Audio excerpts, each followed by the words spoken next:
से जुड़ी इस वक्त ये एक बड़ी खबर आपको बता दें, हिंसा के बीच भारतीयों को ईरान छोड़ने के आदेश दे दिए गए हैं। यह अहम जानकारी आपको दे रहे हैं। भारतीय दूतावास ने लोगों को ईरान छोड़ने को कह दिया है। ईरान हिंसा में अब तक आपको बता दें कि 2000 से ज्यादा लोगों की मौत की बात कही जा रही है और ऐसे में जो भारतीय वहां पर रहते हैं उन्हें कहा गया है कि आप छोड़ दें।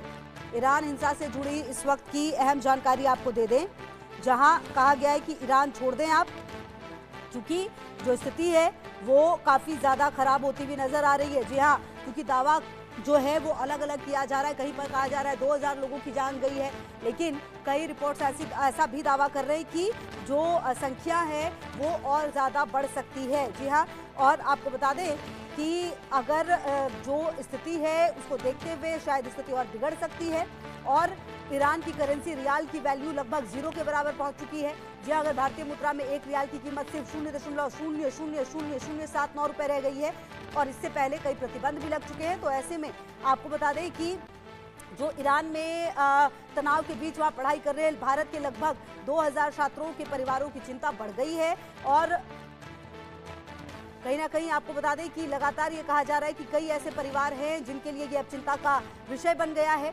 हालांकि जम्मू कश्मीर स्टूडेंट एसोसिएशन के नेशनल कन्वीनर हैं नासिर सुहामी ने उन्होंने ये भी बताया कि 1500 से ज़्यादा कश्मीरी वहाँ काम के सिलसिले में मौजूद हैं।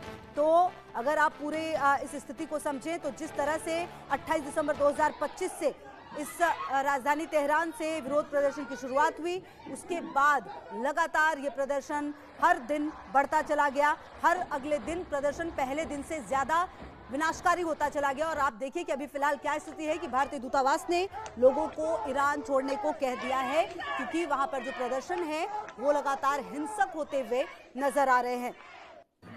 देखिए, ईरान पश्चिमी एशिया में स्थित है। इसे 1935 तक फारस यानी पर्शिया के नाम से भी जाना जाता था। ईरान की राजधानी तेहरान है अगर आप पूरे ईरान को समझें। लेकिन पिछले कुछ समय से जो ईरान की स्थिति है वो दिन ब दिन काफ़ी ज़्यादा ख़राब हो रही है। ईरान की मुख्य भाषा फारसी, यहाँ ईरानियों के बाद अजरबैजानी, कुर्द और लूर सबसे बड़े जातीय समूह हैं। आपको समझा दें ये भी कि ईरान की अर्थव्यवस्था की अगर आप बात करें तो मुख्यतः तेल और प्राकृतिक गैस निर्यात पर निर्भर है। इसे सऊदी अरब और इजराइल का विरोधी भी माना जाता है। इन सब के बीच जो भारतीय हैं उनको वापस आने के लिए कहा गया है। हालांकि अब देखना ये होगा कि क्या कोई सेवा शुरू की जाएगी, क्या भारतीयों को निकालने के लिए कोई ऑपरेशन जो भारतीय सेना है उनकी तरफ से किया जाएगा, ये जांच का विषय, ये देखना होगा, दिलचस्प होगा। बहरहाल सबसे ज़्यादा ज़रूरी फिलहाल अभी यही है कि जो लोग फंसे हुए हैं उनको निकाला जाए और कहीं ना कहीं जो लोग ईरान जाने से बचें, ये भी कहा गया है कि ईरान में प्रदर्शन वाली जगहों से आप लोग बचें, क्योंकि बगावत जो है वो काफ़ी ज़्यादा हो रही है। भारतीयों के लिए हेल्पलाइन नंबर भी जारी किया गया है। और आरजू सेठ हमारी सहयोगी ज़्यादा जानकारी के लिए हमारे साथ। आरजू, देखिए, एक तरफ कहा जा रहा है कि अगर ज़रूरी ना हो तो ईरान की यात्रा ना करें, दूसरी तरफ लोगों को निकलने के लिए भी वहाँ से कहा जा रहा है। क्या आने वाले समय में कोई ऑपरेशन भारतीय सेना की तरफ से, सरकार की तरफ से किया जा सकता है ताकि जो लोग वहाँ से फंसे हैं उनको लाया जाए, और कुछ हेल्पलाइन नंबर वगैरह भी जारी किया गया है क्या?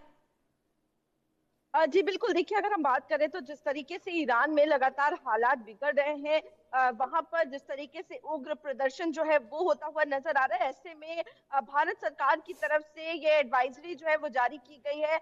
जो इंडिया है ईरान में, उनकी तरफ से ये एडवाइजरी जो है वो इशू की गई, जिसमें ये कहा गया है 5 जनवरी को ये जारी किया गया है, और जिसमें जो ईरान में जो भारतीय रह रहे हैं उनको कहीं ना कहीं जल्द से जल्द ईरान खाली करने के लिए यहाँ पर नोटिस जो है वो जारी किया गया है। और ईरान में मौजूदा जो भारतीय हैं, नागरिक हैं, छात्र हैं, व्यापारी हैं, पर्यटक जो हैं, जो टूरिज्म के लिए गए हैं, घूमने गए हैं, सभी को सलाह दी गई है कि वो जल्द से जल्द अपने सभी जो मौजूदा मौजूदा लोग हैं, जो साधन उपलब्ध है, उनसे ईरान छोड़ दें, क्योंकि जिस तरीके से हालात खराब हो रहे हैं, परिस्थितियां कुछ भी मोड़ ले सकती हैं। और ऐसे में जो भारत के जो एडवाइजरी है भारत की तरफ से वो जारी की गई है, और इसमें ईरान में रहने वाले लोगों को ईरान छोड़ने के लिए, जो कि भारतीय हैं, उनको छोड़ने के लिए यहाँ पर कहा गया है। और वहीं जो एम्बेसी है, उनसे, इंडियन एम्बेसी, उनसे भी कनेक्ट करने के लिए कहा गया है। और जो भारतीय नागरिक है उनको पीआईओएस, भारतीय मूल के व्यक्ति को दोबारा चेतावनी जो है वो यहाँ पर जारी की गई है।